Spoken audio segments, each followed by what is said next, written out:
সংবাদ সবাইকে স্বাগত জানাচ্ছি। আমি ফিরোজ তোহা। শুরুতে সংবাদ শিরোনাম জানিয়ে দিব সর্বশেষ গুরুত্বপূর্ণ আপডেট সংবাদ। শুরুতে শিরোনাম, যে কারণে বিএনপির সঙ্গে দেখা করবে না ডোনাল্ড। যুক্তরাষ্ট্রের দক্ষিণ এবং মধ্য এশিয়া বিষয়ক সহকারী মার্কিন পররাষ্ট্রমন্ত্রী ডোনাল্ড ঢাকা সফরে আসছেন আজ। 7 জানুয়ারি নির্বাচনের পর মার্কিন পররাষ্ট্র দপ্তরের উচ্চ পর্যায়ের কোনো কর্মকর্তা এটি প্রথমবারের মতো বাংলাদেশ সফরে আসছেন। এরপর জানিয়ে দিব, আওয়ামী লীগের আমলে কোনো নির্বাচনই বৈধ নয়। বিএনপির ঢাকা বিভাগীয় কেন্দ্রীয় সাংগঠনিক সম্পাদক অ্যাডভোকেট আব্দুস সালাম আজাদ বলেছেন, বর্তমান আওয়ামী লীগ সরকারের অধীনে অবৈধ ক্ষমতায় রয়েছে সরকার। এই সরকারের অধীনে কোনো নির্বাচনই সুষ্ঠু এবং বৈধ হবে না। এদিকে দেশে ব্যয়যোগ্য রিজার্ভ কমে $13 বিলিয়ন। রিজার্ভ নিয়ে বড় দুশ্চিন্তায় পড়েছে বাংলাদেশ ব্যাংক।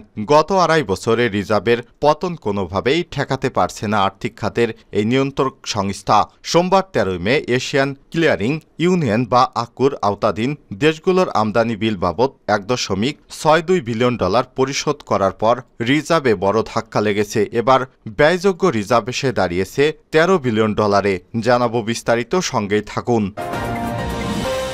এবারে জানিয়ে দিব, গভর্নরের সঙ্গে পিটার হাসের ঘণ্টাব্যাপী বৈঠক। বাংলাদেশ ব্যাংকের গভর্নর আব্দুর রউফ তালুকদারের সঙ্গে সাক্ষাৎ করেছে মার্কিন রাষ্ট্রদূত পিটার ডি হাস। সোমবার 13 মে বিকাল 3টায় তিনি কেন্দ্রীয় ব্যাংকের গভর্নর ভবনে প্রবেশ করেন। এ সময় পিটার হাসকে স্বাগত জানায় বাংলাদেশ ব্যাংকের শীর্ষ কর্মকর্তারা। উল্লেখ্য, পিটার হাস বাংলাদেশে নিযুক্ত যুক্তরাষ্ট্রের মার্কিন রাষ্ট্রদূত। জানিয়ে দিব, চিকিৎসা ক্ষেত্রে আমূল পরিবর্তন করেছে আওয়ামী লীগ সরকার, দাবি করলেন আওয়ামী লীগের বস্ত্র এবং পাটমন্ত্রী, আওয়ামী লীগের সভাপতিমণ্ডলের সদস্য অ্যাডভোকেট জাহাঙ্গীর কবির নানক। এবং সর্বশেষ জানিয়ে দিব, পরকীয়া করতে গিয়ে ধরা খেলেন প্রধান শিক্ষক, গাছের সাথে বেঁধে গণধোলাই।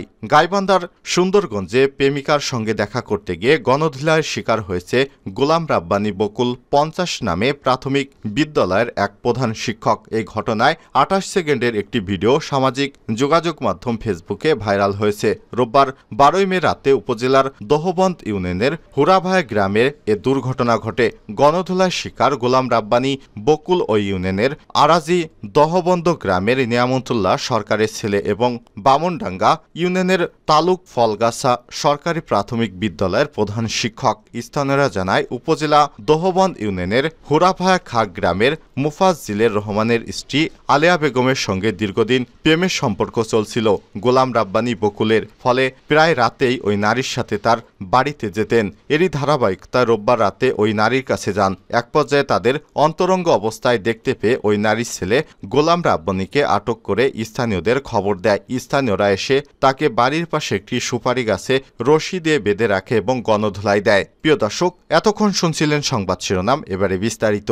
তবে তার আগে অনুরোধ থাকবে, আপনি কোন স্থান থেকে আমাদের সংবাদটি দেখছেন কমেন্ট করে জানিয়ে দিন এই সংবাদ সম্পর্কে আপনার মূল্যবান মতামত। প্রিয় দর্শক, আপনি যদি আমাদের চ্যানেলে নতুন হয়ে থাকেন, ভিডিওটি দেখতে দেখতে চ্যানেলটি সাবস্ক্রাইব করে রাখুন, যাতে করে আমাদের লেটেস্ট আপডেট সংবাদগুলো সবার আগে আপনার কাছে পৌঁছে যায়। এবারে বিস্তারিত।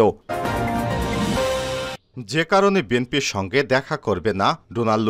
যুক্তরাষ্ট্রের দক্ষিণ এবং মধ্য এশিয়া বিষয়ক সহকারী মার্কিন পররাষ্ট্রমন্ত্রী ডোনাল্ড ঢাকা সফরে আসছেন আজ। 7 জানুয়ারি নির্বাচনের পর মার্কিন পররাষ্ট্র দপ্তরের উচ্চতর পর্যায়ের কোনো কর্মকর্তা এটি প্রথম বাংলাদেশ সফরে আসলেন। লুর এই সফরকে ঘিরে কয়েকদিন ধরেই আলোচনা চলছিল রাজনৈতিক এবং কূটনৈতিক অঙ্গনে। তবে এবারের সফরে বিএনপি সহ রাজনৈতিক দলগুলোর সঙ্গে কোনো বৈঠক করবে না বলে জানা গেছে। কি কারণে এমন সিদ্ধান্ত নিয়েছে জানতে চাওয়া হয়েছে মার্কিন পররাষ্ট্র দপ্তরের প্রেস ব্রিফিংয়ে। সোমবার 13 মে স্থানীয় সময় মার্কিন পররাষ্ট্র দপ্তরের প্রেস সচিব বেদান্ত প্যাটেল বিষয়টি পরিষ্কার করেন সাংবাদিকদের সামনে। প্যাটেলের কাছে প্রশ্ন করা হয়, 17 মাসের মধ্যে বাংলাদেশে তৃতীয়বারের মতো সফর করেছে সহকারী সচিব। তার আগে 2টি সফরে তিনি বিভিন্ন রাজনৈতিক দলের সঙ্গে বৈঠক করেছিলেন, কিন্তু এবারের সফরে বিএনপি সহ রাজনৈতিক দলগুলোর সঙ্গে বৈঠক না করার কোনো সুনির্দিষ্ট কারণ আছে কিনা। অপর আরেক প্রশ্নে জানতে চাওয়া হয়,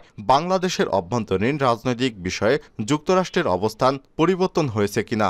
জবাবে এম আর প্যাটেল বলেন, আমাদের সরকারি কর্মকর্তারা কাদের সঙ্গে মিলিত হবে বা না হবে তার মধ্যে অনেকগুলো কারণ রয়েছে। এর মধ্যে সফরের সময়সূচি অন্যান্য অনেক বিষয় থাকে। প্যাটেল আরও বলেন, সহকারী সেক্রেটারি ডোনাল্ডো দক্ষিণ এশিয়ার বেশ কয়েকটি দেশ বিশেষ করে ভারত, শ্রীলঙ্কা, বাংলাদেশে যাচ্ছেন। তিনি প্রতিটি দেশের সঙ্গে দ্বিপাক্ষিক সহযোগিতা জোরদার এবং একটি মুক্ত, উন্মুক্ত এবং সমৃদ্ধ ইন্দো প্যাসিফিক অঞ্চলের জন্য মার্কিন সমর্থনের বিষয়টি প্রদর্শন করছেন। বাংলাদেশে তিনি সরকারি কর্মকর্তা, সুশীল সমাজের এক নেতা এবং অন্যান্য নাগরিকদের সঙ্গে মার্কিন যুক্তরাষ্ট্রের বাংলাদেশ সহযোগিতাকে কিভাবে আরও গভীর করা যায় সে বিষয়ে কথা বলবেন, যার মাধ্যমে মার্কিন সম্পর্ককে আরও গভীর করা সহ জলবায়ু সমস্যা মোকাবেলা আমরা আরও সহযোগিতা করতে পারব। উল্লেখ্য, ডোনাল্ডো এর আগে গত বছরের জুলাইয়ে সর্বশেষ বাংলাদেশ সফর করেছিলেন। সে সময় তিনি যুক্তরাষ্ট্রের বেসামরিক নিরাপত্তা, গণতন্ত্র এবং মানবাধিকার বিষয়ক আন্ডার সেক্রেটারি আজরেজার সঙ্গী হয়ে ঢাকায় আসেন। বাংলাদেশের নির্বাচন নিয়ে এবং মার্কিন ভিসা নীতি সহ নানামুখী তৎপরতার মধ্য দিয়ে সেই সফরটি আলোচিত ছিল।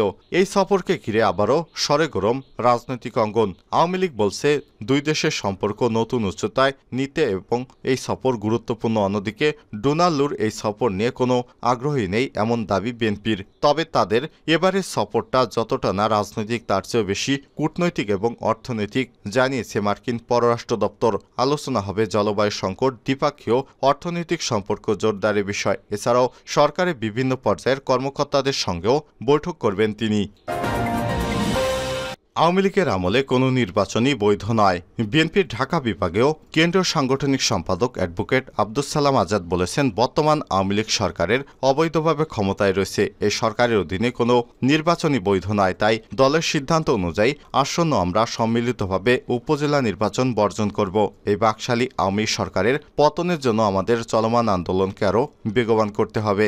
এই সরকারের পতন ঘটেই ছাড়ব ইনশাল্লাহ। সোমবার 13 মে বিকেলে মুন্সিগঞ্জের টঙ্গিবাড়ি উপজেলা বিএনপির উদ্যোগে দলীয় কার্যালয়ে আসন্ন দ্বিতীয় ধাপের উপজেলা নির্বাচন বর্জন কার্যক্রম গতিশীল করা লক্ষ্যে আলোচনা সভায় প্রধান অতিথির বক্তব্যে তিনি এসব কথা বলেছেন। টঙ্গিবাড়ি উপজেলা বিএনপির সভাপতি আলিয়াসগড় রিমন মল্লিকের সভাপতিত্বে এবং আমির হোসেন দোলনের সঞ্চালনায় আলোচনা সভায় সম্মিলিতভাবে আসন্ন উপজেলায় নির্বাচনের বর্জন সিদ্ধান্ত গ্রহণ করা হয়। এ সময় স্থানীয় বিএনপি এবং অঙ্গ সংগঠনের নেতাকর্মীরা উপস্থিত ছিলেন।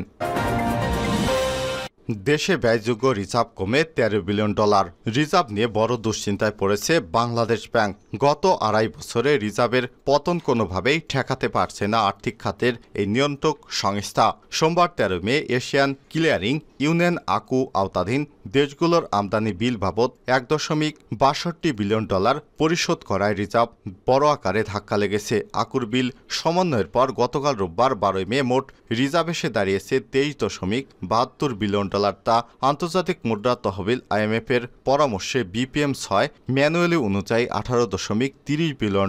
সেখান থেকে চলতি দেনার জন্য সংরক্ষিত $5.08 বাবদ দিয়ে নেট ইন্টারন্যাশনাল রিজার্ভ NIR বা ব্যয়যোগ্য রিজার্ভ দাঁড়িয়েছে মাত্র $13.22 বিলিয়ন, যা আগামী জুনের জন্য IMF এর নির্ধারিত রিজার্ভের লক্ষ্যমাত্রা $14.80 বিলিয়নের চেয়ে $1.58 বিলিয়ন ঘাটতি। বাংলাদেশ ব্যাংক থেকে সব তথ্য জানা গেছে। কেন্দ্রীয় ব্যাংক সংশ্লিষ্ট সূত্র জানিয়েছে, এশিয়ান ক্লিয়ারিং ইউনিয়ন এর মাধ্যমে মার্চ এপ্রিল 2 মাসের $1.62 বিলিয়ন আমদানি বিল নিষ্পত্তির পর বাংলাদেশের বৈদেশিক মুদ্রা রিজার্ভ দাঁড়িয়েছে $18.30 বিলিয়ন আর মোট রিজার্ভ $23.72 বিলিয়ন। সেখান থেকে চলতি দায় বাবদ $5.8 বাদ দিয়ে NIR বা ব্যয়যোগ্য রিজার্ভ দাঁড়িয়েছে $13.22 বিলিয়ন।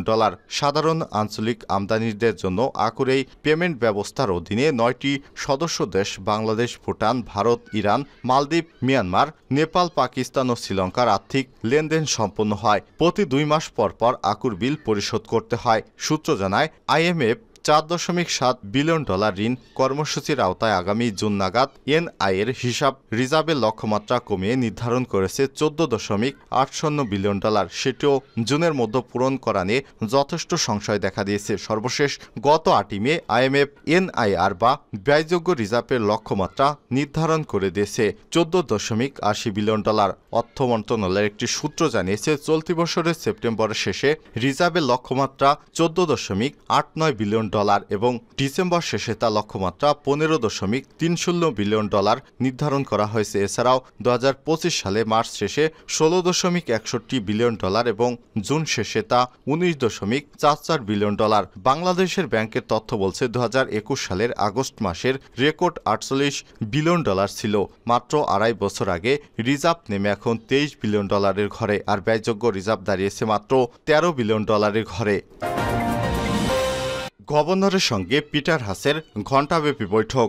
বাংলাদেশ ব্যাংকের গভর্নর আব্দুর রব তালুকদারের সঙ্গে সাক্ষাৎ করেছেন মার্কিন রাষ্ট্রদূত পিটার ডি হাস। সোমবার 13 মে বিকেল 3টার দিকে তিনি কেন্দ্রীয় ব্যাংকের গভর্নর ভবনে প্রবেশ করেন। সে সময় পিটার হাসকে স্বাগত জানায় বাংলাদেশ ব্যাংকের শীর্ষ কর্মকর্তারা। জানা যায় প্রায় 1 ঘণ্টা গভর্নরের সঙ্গে বৈঠক করেন পিটার হাস। এ সময় বিদায়ী সাক্ষাৎ ছাড়াও আর্থিক খাতের বিভিন্ন বিষয়ে কথা বলেন তিনি। বৈঠকে কেন্দ্রীয় ব্যাংকের ডেপুটি গভর্নর নুরুন নাহার ও ডক্টর মোহাম্মদ হাবিবুর রহমান উপস্থিত ছিলেন। তবে বৈঠক নিয়ে বাংলাদেশ ব্যাংকের কোনো কর্মকর্তা আনুষ্ঠানিক মন্তব্য করতে রাজি হননি। নাম প্রকাশে অনিচ্ছুক বাংলাদেশ ব্যাংকের এক কর্মকর্তা জানান, যুক্তরাষ্ট্রের দক্ষিণ এবং মধ্য এশিয়া বিষয়ক সহকারী পররাষ্ট্রমন্ত্রী ডোনাল্ডো মঙ্গলবার 14 মে ঢাকায় আসছেন। এই সফরে তিনি ব্যবসা, বিনিয়োগ, নিরাপত্তা, প্রতিরক্ষা, জলবায়ু পরিবর্তন, নাগরিক অধিকার সহ দুই দেশের অগ্রাধিকার সহ বিভিন্ন বিষয় নিয়ে সরকারি ও বেসরকারি পর্যায়ে আলোচনা করবেন। তার এই আর্থিক খাতের বিভিন্ন বিষয়ে কথা বলতে তিনি বাংলাদেশ ব্যাংকে আসেন।